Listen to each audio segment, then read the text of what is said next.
Welcome to the Bag-ong Opon Elementary School first virtual moving up ceremony of the kindergarten school year 2020-2021 with the theme Kalidad ng Edukasyon lalong patatagin sa gitna ng pandemya. Presenting the DepEd officials and Bag-ong Opon Elementary School teachers.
Mga kababayan, ang pambansang awit ng Pilipinas.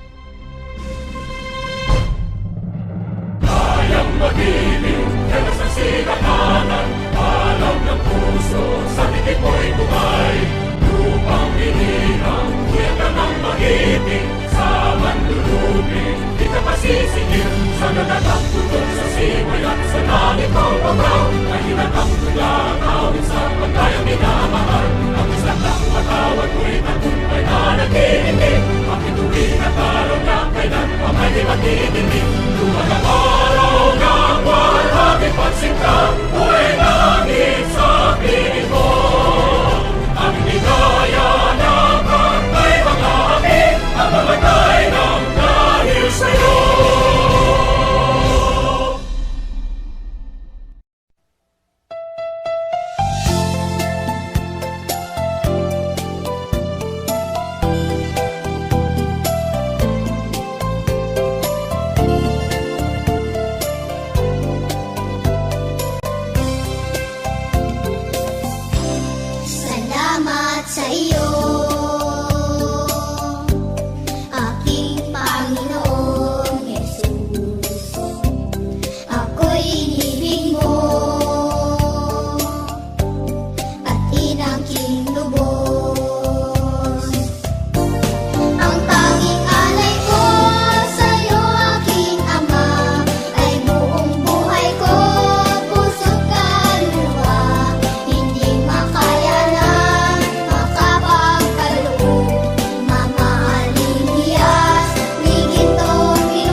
marching on to progress. Hearts and daughters, brave and true. Hand in hand with other Filipinos, Double Sword will make you glad. The work is easy, without relenting. For country's might, you can count on us. Come to beautiful Zamboanga Sur. Welcome to God's great gift given to man. Share our joys and sorrows, join in the making of a wondrous land. Zamboanga the Sur, the bountiful, we love thy own hearts, great and small. We will live for you, we will die for you. Here is our Zamboanga the Sur. Come to beautiful Zamboanga Sur. Welcome to God's great gift given to man. Share our joys and sorrows, join in the making of a wondrous land. This land of wonders, Zamboanga the Sur, the bountiful, we love thy own hearts, great and small. We will live for you, we will die for you. Here is our Zamboanga the Sur.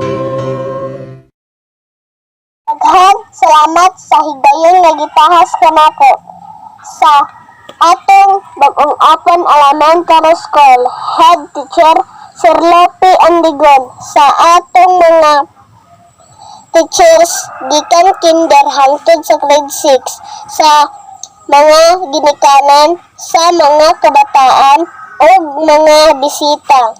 Mayong adlaw sa tanan. Ako sa next year, si Narso Malinog, dako kaayo na kong kalipay nga ako o ang akong mga classmates nakahuman na sa unang ang sa pag-eskwela isip representante sa kindergarten class 2020-2021. Kamu akong gi-abi-abi. Good day to each and everyone who is attending virtually present at this time of our graduation ceremonies for our beloved and very precious graduates for the school year which ends at this time. First of all, I'd like to greet the parents and family members without whose sacrifices, whose reminders, and whose participation in the learning process for our graduates have resulted in this culmination program.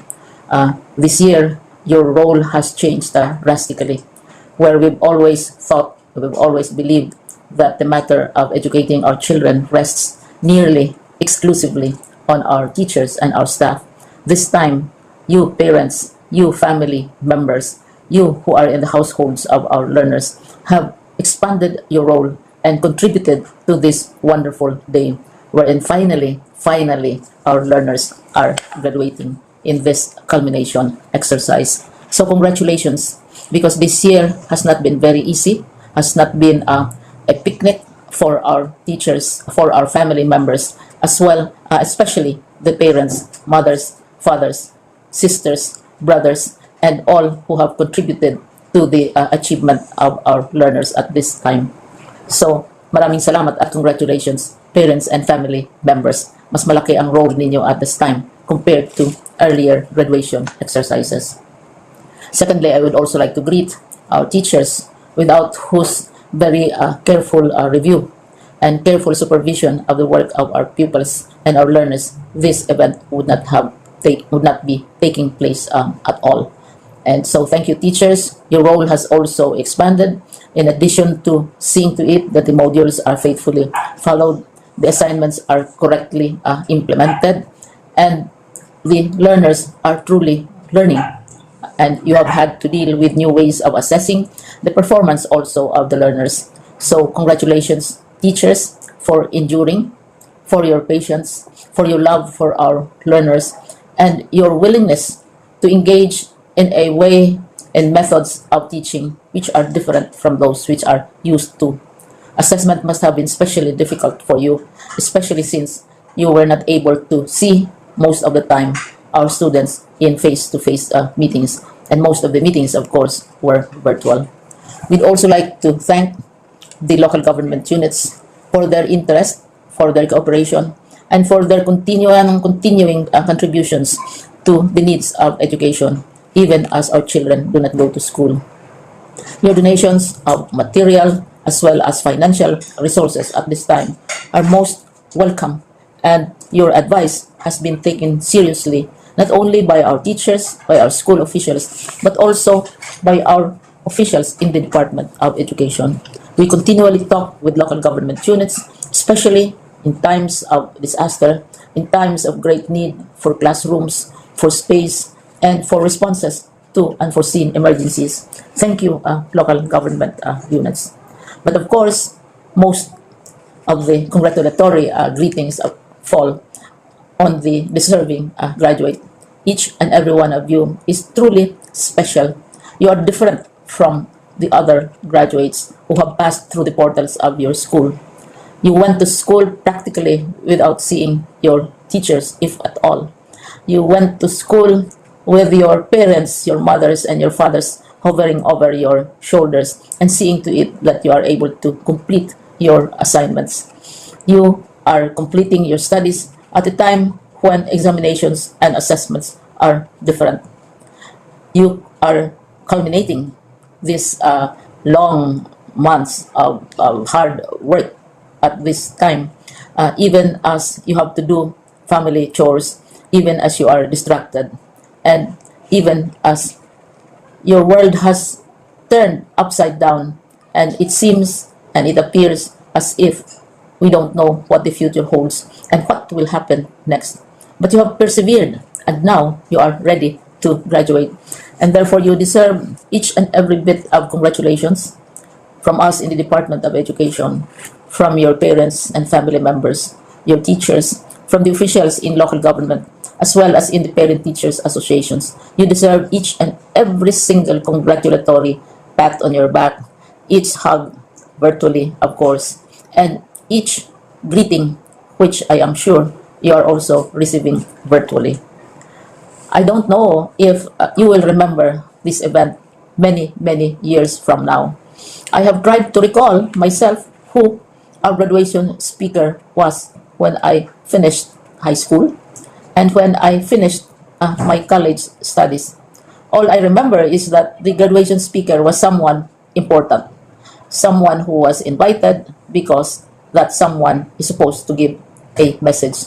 What was more important to us graduates at that time was the excitement of the celebrations, the happiness and the joy of our parents, the sadness of parting from our classmates and from our teachers, and the enjoyment of all the graduation events that usually take place come commencement day. When I was a college student, we had a series of events which were designed to embed in our minds, which were designed to help us remember and not forget our days in college. We would spend one whole day going around the campus, visiting the classrooms, saying goodbye to our teachers, and sharing memories. We would have bonfires to say goodbye to each other. We had baccalaureate services where we committed ourselves to God and we prayed for guidance when we go out into the world. So many celebrations, and the speaker, of course, is the least important and easily forgotten component of the graduation exercise. Nonetheless, I will exert all efforts to share with you what I see are things or issues which a graduate should remember and recall. I have said that you are very special. You are very different. You are pioneering. There has been no other class like your class. There has been no other graduate like you as a graduating student, because you are the very first graduate of the blended learning response to education in the Philippines. And so you ask yourself, what awaits you in the world outside? You can either work, because the kind of curriculum you survived and underwent as a student will enable you to go to work if you wish to go to work. Some of you will proceed to further studies, and this would be a wonderful thing because there are many opportunities for further expanding your knowledge, for further answering and looking for explanations of issues, events that make you curious, especially in science, in technology, and also in the arts. So you can work, you can go to further studies, and perhaps some of you will settle down, hopefully not too soon. so you can pursue what you really want to do. So today, this is why we call this exercise a commencement exercise. It's not the end of our studies. It's not the end of all our efforts with blended learning, with modules, with floods, with earthquakes, and of course with COVID. It's a commencement of doors opening to you. More doors will be opened because you are a graduate. You can work, you can proceed for further studies, you can help your parents, and you can perhaps look for opportunities to do what you have always wanted to do, whether at work, whether at advanced studies, whether at learning more in science and technology, in mathematics, and in the arts. All of these opportunities are available to you. More doors are being opened. I hope you will select the door which arouses your curiosity, the door which will help you know more about this world, and the door which will allow you to contribute to the development of our country and contribute whatever we can to solve our problems and our challenges. Congratulations once more to each and every one of you. Congratulations to you, parents and family members. Congratulations to you, teachers. When I was chair of the board of Silliman University, each time we had graduation ceremonies, during the baccalaureate and during commencement itself, I would cry.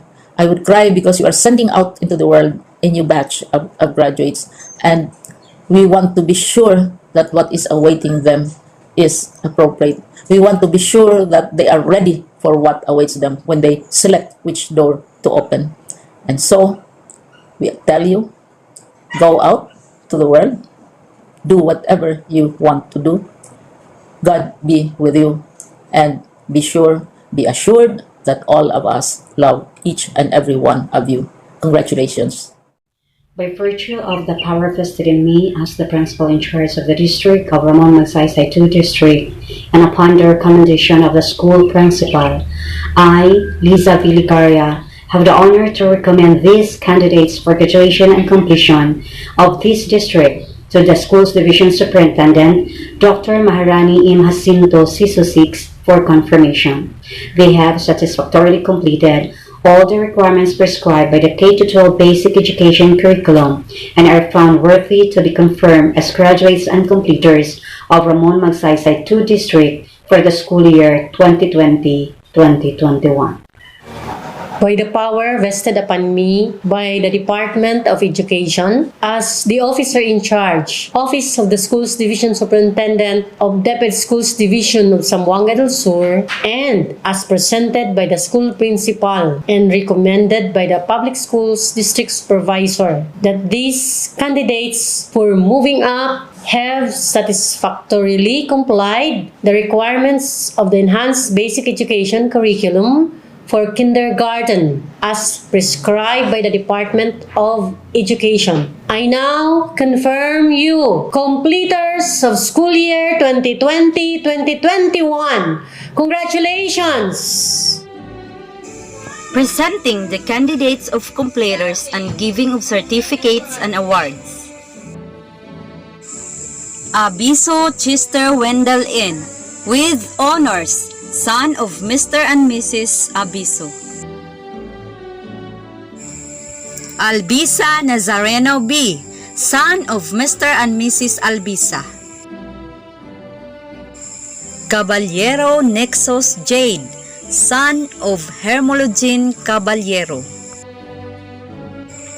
Comok Esan N., son of Mr. and Mrs. Comok.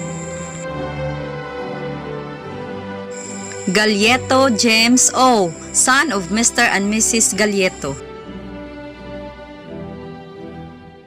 Nalam Christian C., son of Mr. and Mrs. Nalam.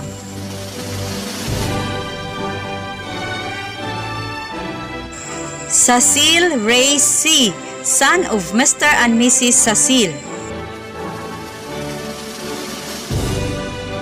Sobing-Sobing Rofel, son of Arfilinda Sobing-Sobing.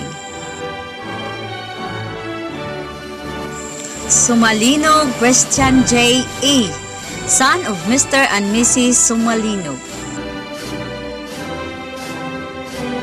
Tihamo Eric M., son of Mr. and Mrs. Tihamo. Zamora Mike A., son of Mr. and Mrs. Zamora.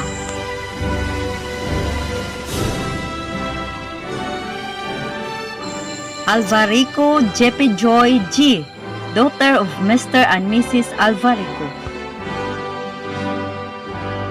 Bontia Angie D., daughter of Mr. and Mrs. Bontia.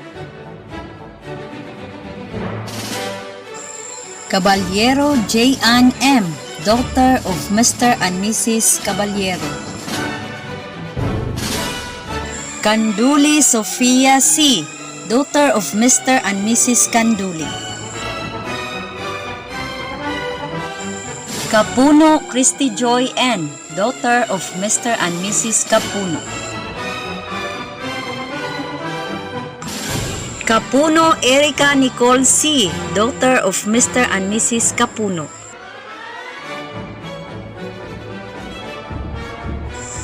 Del Rosario Andrea, daughter of Genafi Del Rosario.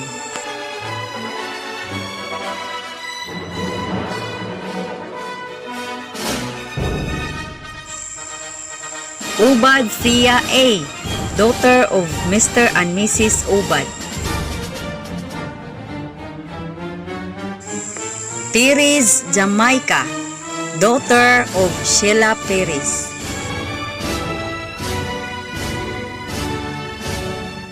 Solano Syra S., daughter of Mr. and Mrs. Solano.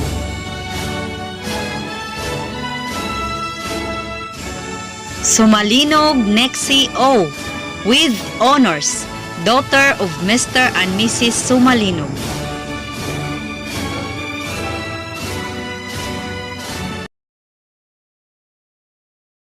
Today's affair is not complete without being graced by a special woman of sincere service and action who will deliver her words of encouragement and wisdom, none other than Ma'am Isabel Opamen. Good day. As a guest speaker of the school year 2020-2021, I will be giving you an inspiring message. Thank you for this opportunity. To the Department of Education as my family and partner in life, thank you everybody. You are all in my heart. I'm Isabel Gabotero Opamin, married to Ronel Opamin, and have 3 siblings. I'm the 6th daughter of Mr. and Mrs. Gaudencio and Josefa Gabotero. I graduated my elementary here in Malating Elementary School.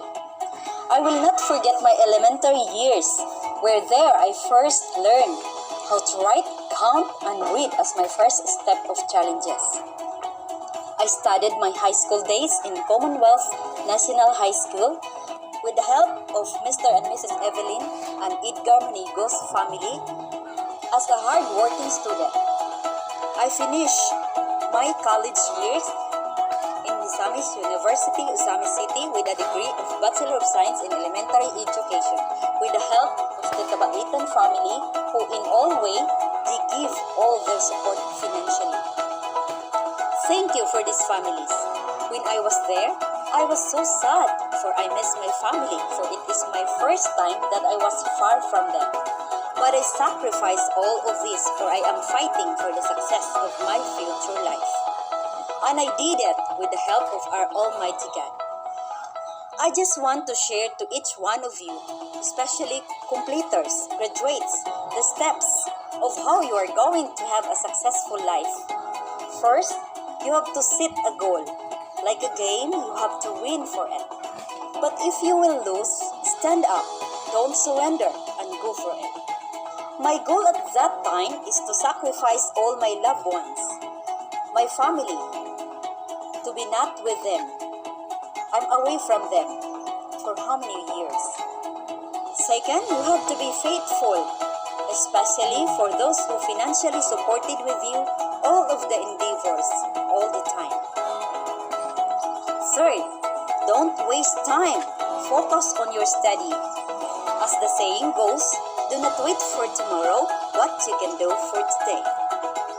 Listen and obey, especially to our teacher, guardian, and parents, for they are giving you learnings and helpful advice.